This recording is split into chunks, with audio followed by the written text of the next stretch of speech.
ଅଗ୍ନି ତିନି ଯମଦେବତା ଚାରି ଏ ଚାରି ଜଣ ଦେବତା କାହାକୁ ବିବାହ ନ କରି ମତ୍ତର ମାନବରାଜ ନଳକୁ ବିବାହ କଲେ। ଆଜ୍ଞା ଦେବତା ମାନଙ୍କୁ ଲଜ୍ଜା ଲାଗିଲା, ହେଲା ସ୍ୱର୍ଗପୁରକୁ ଫେରିଗଲେ। ଆଜ୍ଞା ଏହି ସମୟରେ ପୁଅ ଇଏ ଦମୟନ୍ତୀଙ୍କର ସ୍ୱୟଂବର ଦେଖିବା ପାଇଁ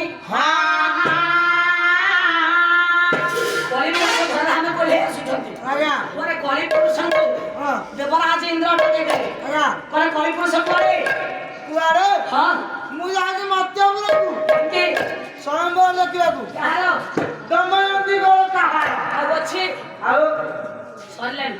କି ବିବାହ କରବୁ ଦେବତା ଦେବତାଙ୍କ ଶକ୍ତି ସାମର୍ଥ୍ୟ ନାହିଁ ଆଉ ଯେ ଦମୟନ୍ତୀ ବିବାହ ହେବ। ଆମେ କିଏ ବିବାହ କଲା ମର୍ତ୍ତ୍ୟର ମାନବରାଜ ନଳ ଓ ଯେ ଦମୟନ୍ତୀ ବିବାହ କରିଥିଲେ।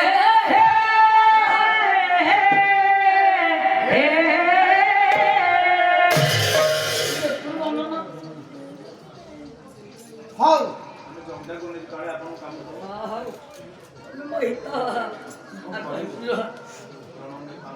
ବେଶୀ ହେଲେ ଶୁଣା ଯାଉଛି। ହଁ ବେଶୀ ହେବନି।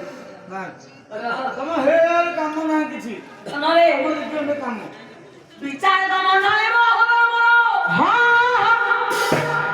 ସେ ପୁଅ କଳି ପୁରୁଷ ଧଳା ଧାନ ହେଇ ଆସିଛନ୍ତି। ଆଜ୍ଞା କହିଲେ ଯୋଉ ନଳକୁ ବିବାହ କରିଛି ଦମୟନ୍ତୀ ଆଜ୍ଞା ସେ ନଳର ଯଦି ସୁଖ ଶାନ୍ତି ମୁଁ ହଜେଇ ରଖିଛି, ମୁଁ ବି କଳି ପୁରୁଷ ନୁହଁ। ଆଜ୍ଞା ଛାଡ଼ିବିନି ଛାଡ଼ିବିନି ନା।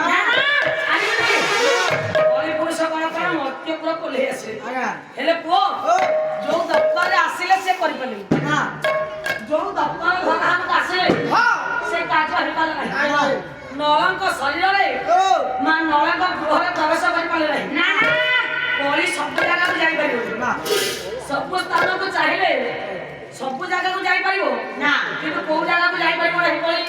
କୋଉ ଜାଗାକୁ କଳି ଯାଇପାରିବ ନାହିଁ। କେଉଁଠିକି ଯିବ? କୋଉଠିକି? ଆଣ କେଉଁଠିକି କଳି ଯିବ? ହଉ କଳି ଯିବାର 10ଟି କାରଣ ଅଛି।